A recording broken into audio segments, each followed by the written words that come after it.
বাংলাদেশের মহান স্বাধীনতার ঘোষক, সাবেক রাষ্ট্রপতি ও বিএনপির প্রতিষ্ঠাতা শহীদ রাষ্ট্রপতি জিয়াউর রহমানের ৪৫তম শাহাদত বার্ষিকী উপলক্ষে ইতালির ভিসেন্সায় এক আলোচনা সভা ও দোহা মাহফিল অনুষ্ঠিত হয়েছে।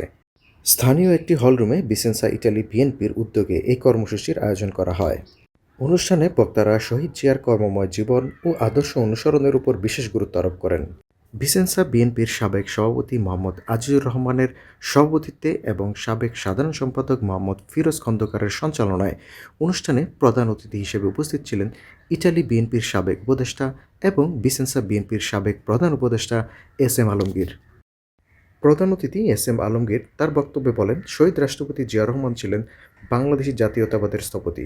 তিনি না থাকলে বহুদলীয় রাজনৈতিক দলের প্রবর্তন হতো না। তার আদর্শকে বুকে ধারণ করে আমরা বাংলাদেশের গণতন্ত্র পুনরুদ্ধারের লড়াইয়ে সবসময় পাশে থাকব।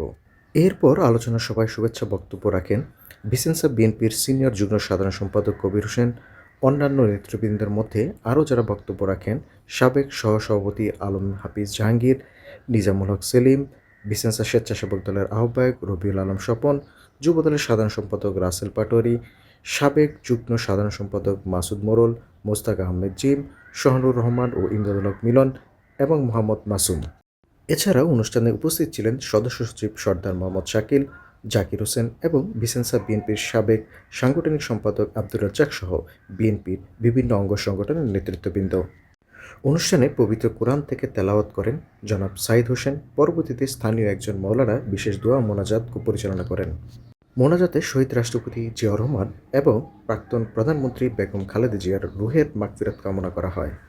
মনিরুজ্জামান মনির, কাগজের খবর।